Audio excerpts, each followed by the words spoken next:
Hi everyone, this is Dan and the future holds crypto. Today I wanted to discuss a little bit about the market cycles. I've seen a lot of people that are very disappointed that an asset, a crypto asset, a specific one, or the entire crypto market is taking too long to explode again, right? And that's fine. Everybody's entitled to their opinion. However, that just shows me that people are going in the market, are investing without actually understanding the market cycles, and this is a very frequent case.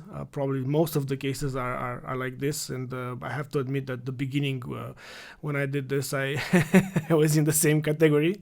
However, you don't have to remain like that. I mean, you need to learn. You need to accept it first, and then to understand the market cycles, to see where you are, and stop feeling sorry for yourself. I mean, how is that helping you, right? And don't blame a specific cryptocurrency for not exploding again. Try to see the general market how it's doing, not the specific cryptocurrency itself and blaming it.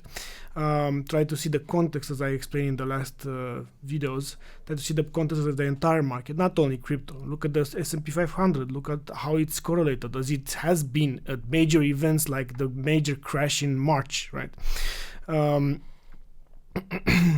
So basically, try to see where is your asset, or in what context it resides in the market. Also, of course, you'll see a lot of other projects that boom around you. Try to have a strategy when you go in. Try to keep your strategy. Don't change it based on your emotions. Don't switch from asset to asset because your asset is lagging and another one is exploding. This is how you will lose money for sure. Especially look at the fundamentals of the project you are invested in. So if the fundamentals haven't changed and the price goes down, don't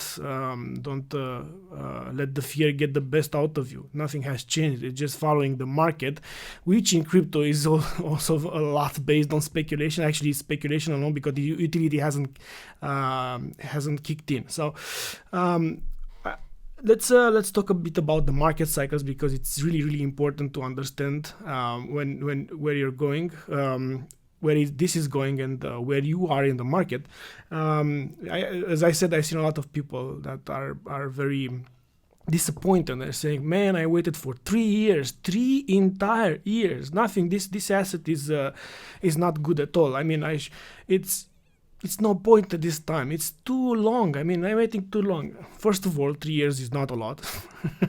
Look at the general markets. It can take much more than that. It can take maybe decades in some cases. As I showed in the previous videos, especially with the S&P 500 that is adjusted to inflation. In crypto case, if you understand market cycles, and you should be happy that cryptocurrency in general has much smaller cycles than the general market. You will enter with different expectations, with real expectations, and you shouldn't be, with false expectations comes a lot of fear on the way and disappointment. So you shouldn't do that. I mean, and by the way, there are a lot of theories when it comes to the length of the market cycles in cryptocurrency. We don't have necessarily a lot of information to be sure or to make a good prediction. From my perspective, what I'm trying to do is to look at different theories across the internet and correlate my expectations accordingly. I mean, I'm not going to believe in only one. If one doesn't work and the market cycle is bigger, I won't be disappointed because I knew it is possible. So this is what I'm trying to show in this video. Maybe I will help you set up the right expectations when you are going into this, not to be disappointed, not to be blaming an asset for this. So I found an interesting site, the cryptopotato.com, which actually has a very good explanation, an entire article on this. I will start with the famous Wall Street cheat sheet, which is made by Karen Bennett. And this is actually, I told you, you can search on Google, you will find it everywhere. It's very famous, but I think it describes the situation very well. The first part is the disbelief that when you're here, basically before a big bull run, and this is happening after a lot of period, after you invested in a previous one, you've been through all of these stages, the anxiety, denial, panic, depression, and people are not very very keen on investing. You can find more here on the every stage is very well described here. So actually that's not the first step, that's the last step from from this entire part. The first step is hope. A recovery is possible, and actually it's happening after a lot of all of these stages, and after the disbelief stage, and it's happening after a few months of steadily growth, and basically that's when the market is showing some signals that for a possible new bull run. However, most of the investors are still very careful, and they don't invest a lot. There's very small amounts. I'm talking about most of the investors, not the smart money. The second part is optimism, and it defines the second stage basically. And this stage is reached when the market has been sustained upturns for many months. The market shows to have a positive outlook, and investors are basically more comfortable to put their money into the market.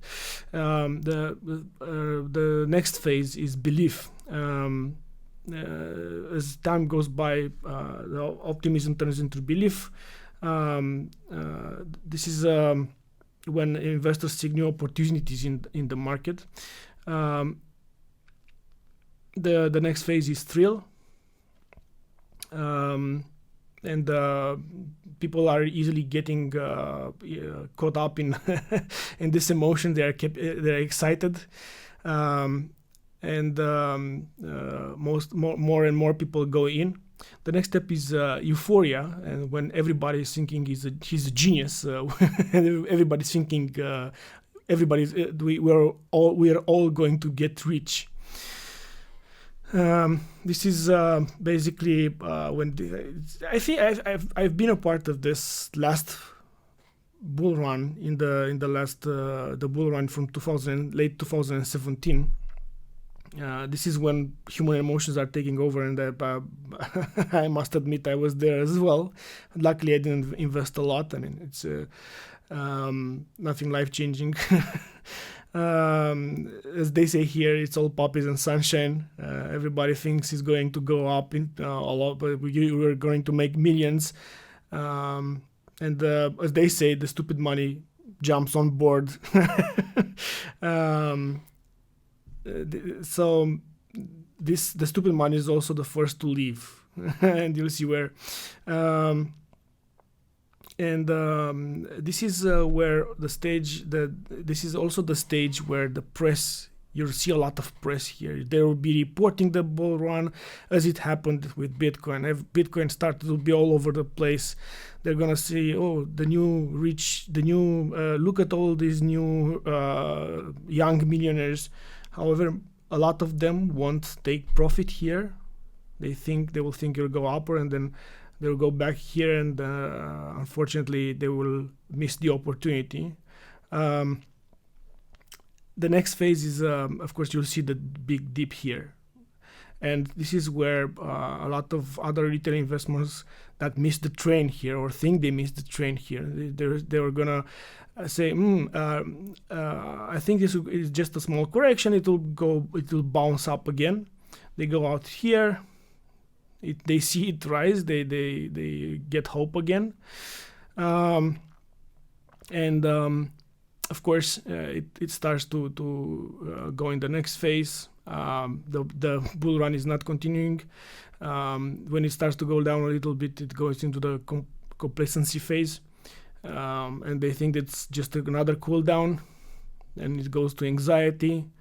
Then it goes to denial when they say no, it's impossible, this is a great company, the fundamentals are great, etc. But a lot of this actually is based on speculation alone, not of the value of the company, not even in the stock market. If you think about it, especially in the last period, the value of the company is actually not reflected in the value of the stock, and because people speculate, and a lot of times they buy the future, they buy the potential. And the next one is panic, anger, depression, disbelief, and then it goes back again. So basically, a lot of people buy here, either here, or here in the euphoria, and they take a very bumpy road down. They go through all of these phases, the stupid money basically, I'm sorry for saying that, but the stupid money will sell here. They will buy here, they will sell here. The smart money, the smart money will buy here. This is the accumulation phase. This is the best place you need to buy. This is why I'm saying that you have to buy the fear. Because most of the people will be in this phase with anger, depression, disbelief. The people will be scared. The smart money buys here. The accumulation phase, the most profits will be made if you buy here, if you manage to determine here. And of course, it takes, it's not that simple. It's easy to say, especially from the emotion perspective, it's easy to say, hard to do. And then it's from another perspective, it's also hard to do because you need to identify this phase, where you are in that part. And there are a lot of factors, and I showed in the previous videos. One of them is just to see where the greed, fear and greed index is.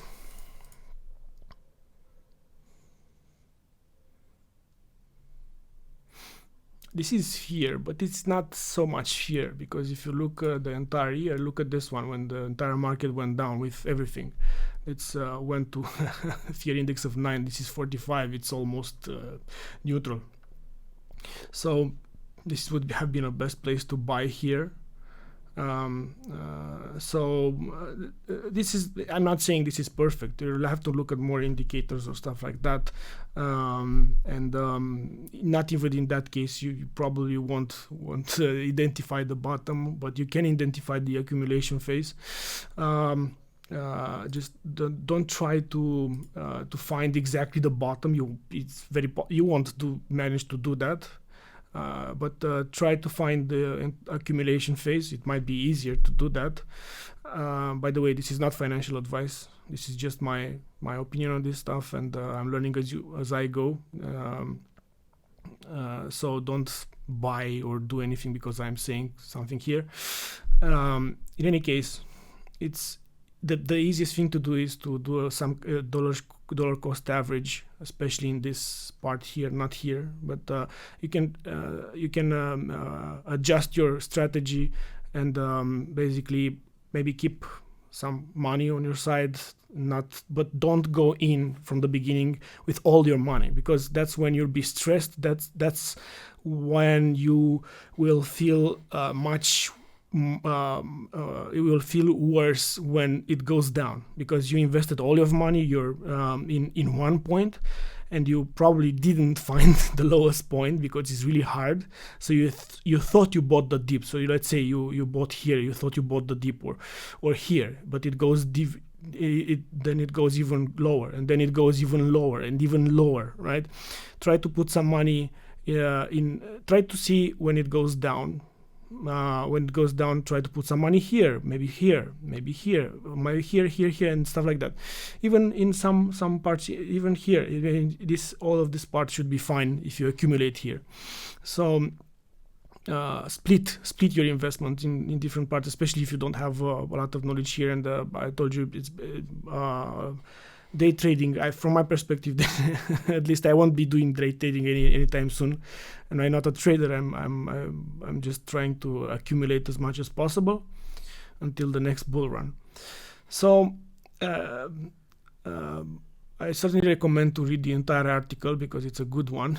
It also talks about the Bitcoin market cycle, the trends itself, the Bitcoin dominance. Where are you in the current market cycles? And in conclusion, by the way, it's a good conclusion here. Market cycles are a natural thing to accept it, right? Know when you get in, or if you don't know and you find afterwards, don't panic. Accept it. Make the most out of it. Don't lose the money by buying high and selling low. Try to lower your costs by dollar cost averaging, buying more at lower cost. So cut out your emotions; they can become your worst enemy. That's when if you change your strategy based on your emotions, that's when you lose money. As Ivan on Tech is saying, that's a ticket directly to Wreck City. I like that guy. Look for both positive and negative catalysts that can trigger a new phase. Exactly. Look around you. Look at the market. Look at what's happening, not only in the crypto market. Look at everything else. It's hard to pinpoint exact beginning and end points. Exactly what I'm saying, dollar cost averaging and trying to see the accumulation phase. Market cycles help analysts make better decisions. Smart money. Buy low, sell high. As simple as that. As simple as that. Yeah, it's the first time it will be hard. But you have to let go of your emotions. And then you'll be much better. So okay, we talked a bit about the market cycle, how it looks, one market cycle, how it looks. Let's talk a bit about the length, because there are a lot of theories here. And as I said, there are a lot of people that going, was like, I waited for 3 years, entire 3 years, nothing happened, it only went lower. From my perspective, even if I went somewhere here, I invested a little somewhere here, fortunately I managed to learn, and basically I started to invest more when I was when we were in the accumulation phase, or certainly I like to believe that. I hope it doesn't go much lower than this, and I don't think it will. But there are a lot of variables on the market. So we have the elections. In US we have the the pandemic, a possible economical crisis. You never know.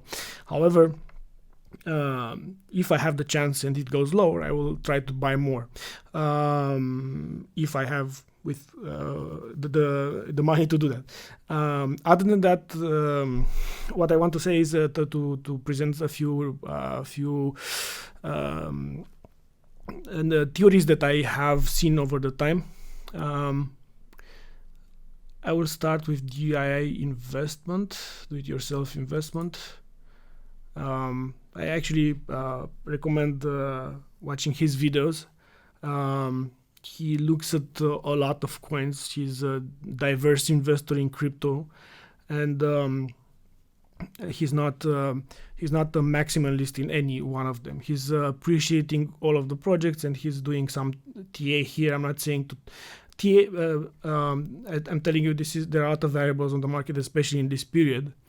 Don't take one TA very serious, but try to identify the trends, try to find more and more sources, to look at many people, many sources, many analysts.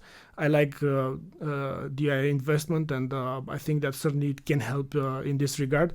And I'm gonna let him present it himself in this video. Actions for where I think this could be headed. So next we're going to be taking a look at how all of these cycles actually line up with the time frames, and we're going to look at a log chart so it's easier to follow along. So basically the new year is the reversal point. We get January 1st of the new year is basically the exact cycle high. We go a year from technically this is 2014. So we go from a year from 2014, it takes us to 2015. For whatever reason, this is about the midway point of the cycle. And then we go a year from that, takes us to the end of the bear cycle entirely, which is right here. And then we start a brand new bullish cycle, right? The bull cycles last 2 years in time, which means we topped out in 2018. If the bull run started in 2016 right here, 2018 takes us to the cycle high. And then we repeat this same cycle again. So we get the cycle high here at the new year. Same thing happened right here. We start a 1-year bear market decline right there. So 1-year bear market decline takes us to about the halfway point of that cycle, which is about right here. And then we go another year from that point, takes us to basically the exact bottom. That is the end of the bear market, and that's actually where we start the inevitable bull market rise. So if we follow this cycle, this is the cycle high here. We're going to label that one red.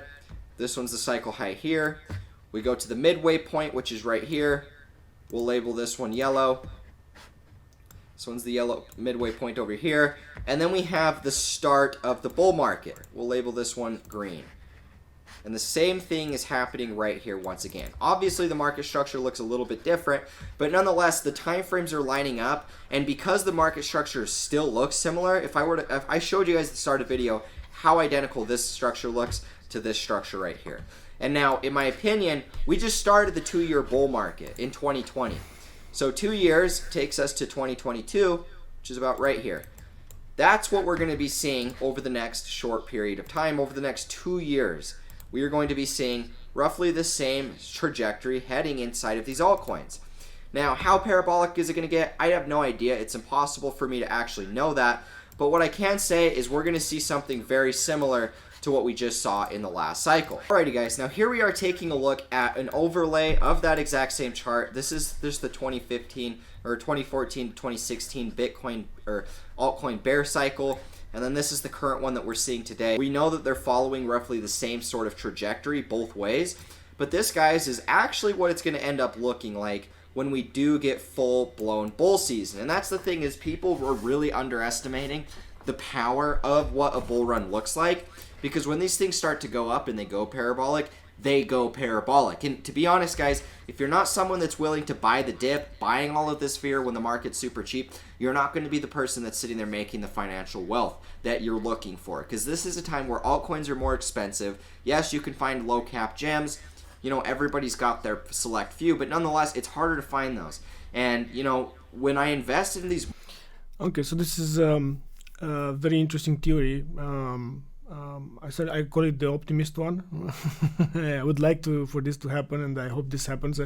My mind tends to want to believe this more than other theories, because it's closer in time. Of course, I would like for this to happen faster. However, if it doesn't, I'm gonna try to make the most out of it to see if I can accumulate more in the meanwhile. And as I said, basically this is the accumulation phase. Try to make the most out of it. So next time I'm going to go to another guy here. He's Benjamin Cohen. I think he has a PhD in math, and he actually has a theory that that makes sense. Well, my brain again saying no, 2021, not 2022 or 2023. So he certainly looks like he knows what he's doing, and his theory also makes sense. So I'll let him present. Basically, he's saying that the market cycles are expanding in time as the market grows and matures. The climate, the economic climate of the world today, there's obviously a lot of reasons that you can point to why it won't happen. But I'm here to bring the story, or at least to push the narrative that I've been pushing for years now, is that it was never going to peak in 2021. And then nothing about the data ever suggested that. And as we continue to march through the cycle, look for more and more people, right? More and more YouTube channels, people on Twitter, to start saying, oh, well, what if it's not, a peak in 2021? What if this is some fabrication that we were fed as a big marketing tactic, right? But in fact, the data never suggested we were gonna peak in 2021.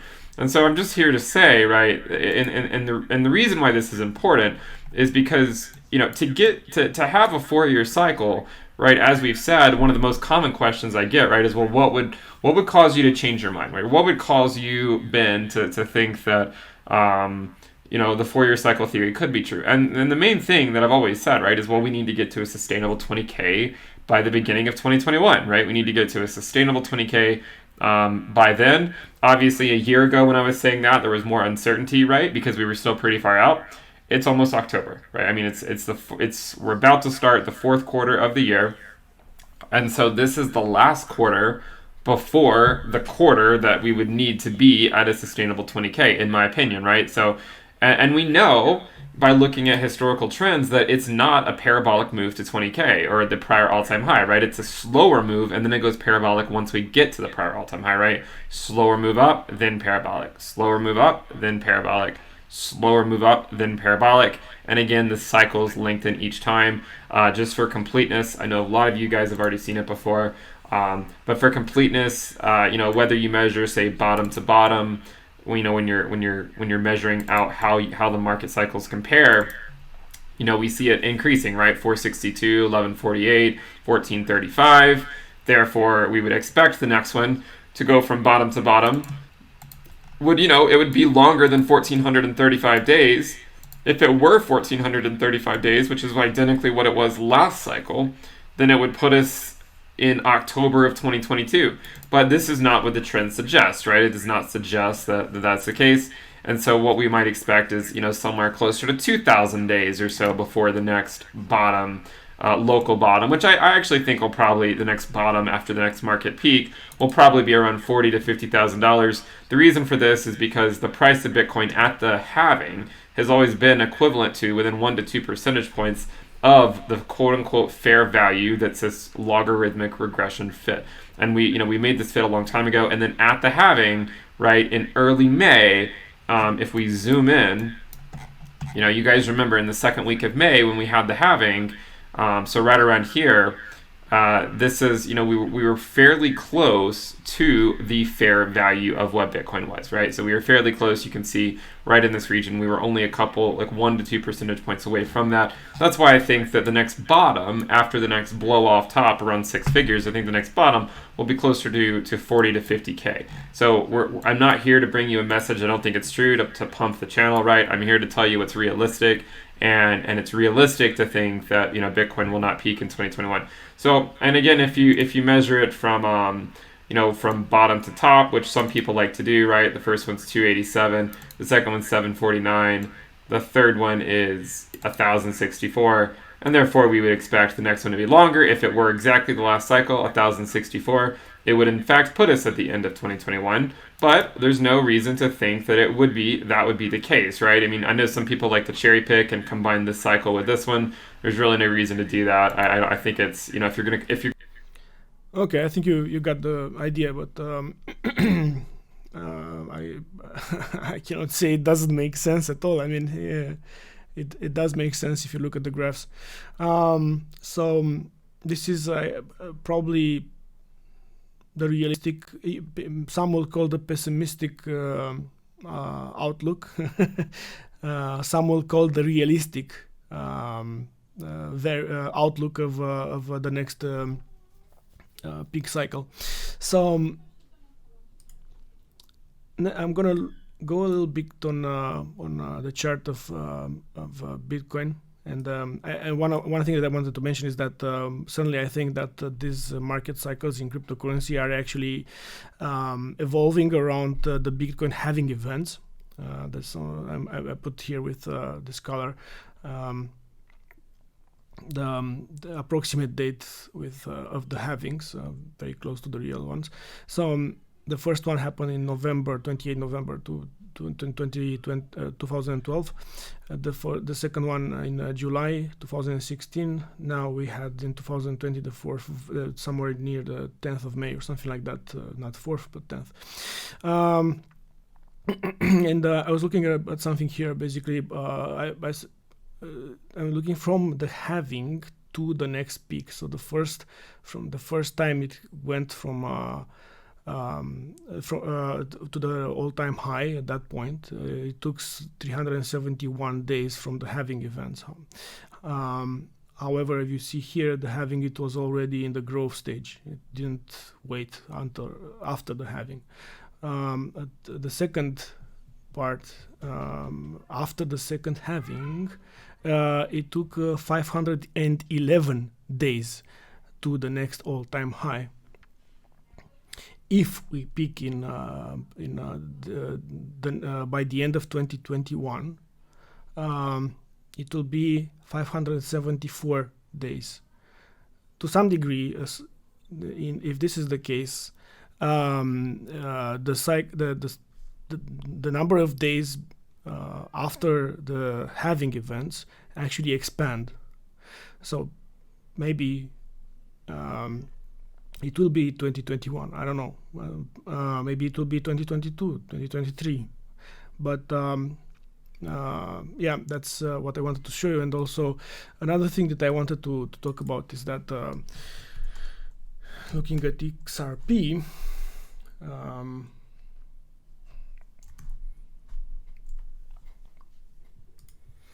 don't forget that in the last bull run, XRP actually had 2 major runs, and this is why I prefer the logarithmic one, because if you go to the regular one,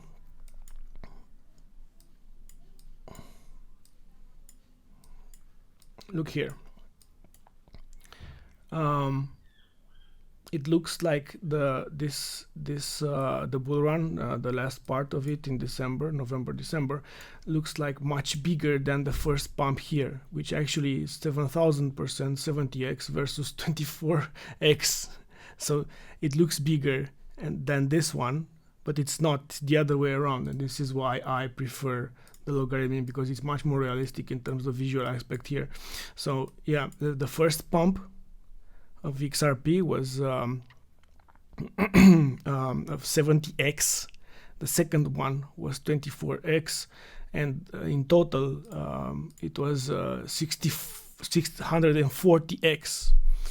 So if this repeats, if history not repeats but rhymes, basically, we will probably have different return on investment, different percentages in gains. We will probably have 2 as well. So take this into consideration. Also, I want to remind you that it's easy to look back. I was like, yeah, oh, that is so fast. It grew so fast here. It blew up overnight. But people that invested here were as stressed as most of people that got in. I mean, each of these was a week, an entire week, because this is on a week. An entire week. Imagine, right? If you invested here or here, week by week by week, you had to have patience as well, as you have to have patience now. Bear that in mind. Patience. And it's not that much. A couple of years more, it's not that much. It's still the cycles are still not that big compared to the normal market cycle. So if I look at the S&P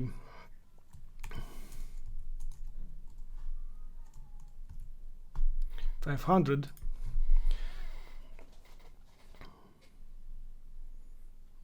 look here. Okay.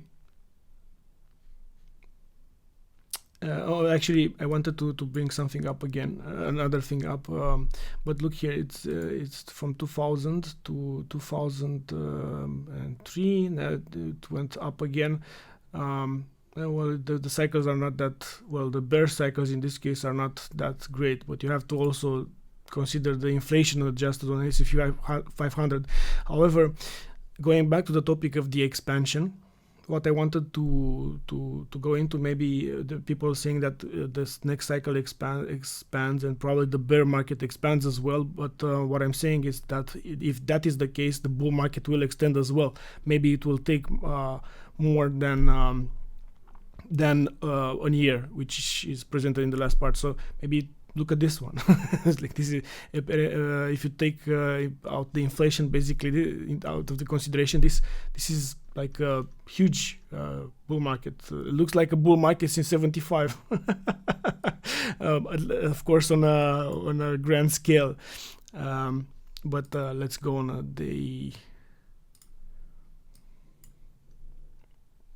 Certainly this is it looks a little bit different.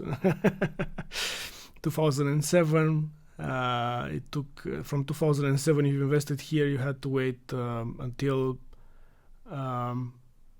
2013 to get the same amount of money back, right?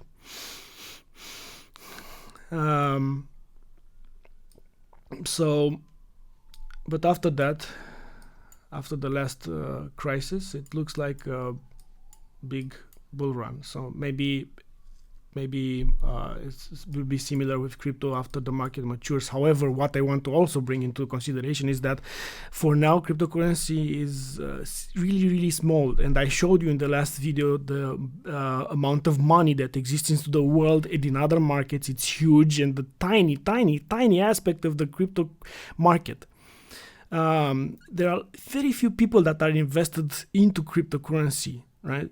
And besides the markets, because these markets here and these cycles from what I see here is based on speculation alone. Another thing to consider is this might actually change, or because we are seeing the adoption grow and there are external factors that come in. Right there, we have U.S. accepting banks to custody crypto. Then the regulation are coming in right now. You have seen the Security Clarities Act that was proposed. I hope that it will pass soon, or I'm not sure if it even passed already. But regulations are coming soon. Adoption is coming soon, and that's if you think it's a big market, no, it's not. It's tiny. There are very few people that actually invested in crypto, and this might trigger a huge bull run, and probably it will also be a sustainable big bull run. I'm not sure about that. Nobody is, but the adoption is going to happen soon. Is here when when U.S. government accepted the banks to custody crypto. That's when basically the start of it all. Another thing is, for example, with XRP and maybe other cryptocurrencies, but utility might kick in after the regulations. I told you, this is the prices here and the market cycles are based on speculation. But when utility kicks in, this will change, I think. My perspective, and this is not financial advice, this might change the game and the cycles and what we had until now. So I hope that I presented some value to you here. I hope that this will help you set up your expectations to be more realistic and not to be disappointed if you enter now. Don't expect to have it overnight to be a millionaire. Try to think on a long term. Try to see what are the possibilities. Always see what's around you, different theories, and take more theories into consideration. Nobody knows for sure what's going to happen. But if you have all of these possibilities inside your head, it will be much more helpful for you to improve actually your strategy, right? Because you're going to take more factors into consideration, and also will help you to set much better expectations for yourself. Don't be and avoid disappointment, avoid anger, avoid other things that you shouldn't be having in this market. And remember, don't put all of your money in one place. Try to see where is the accumulation phase. Try to average, an average. Put your money in different steps. With this, I think this is the end of the video. If you liked the video, please share. Please like the video first phase, because this is a new channel. I hope that I bring value. I hope that people will consider this helpful. If it doesn't, I probably will stop. Please share, and please also subscribe to this channel. So thank you, and see you in the next video.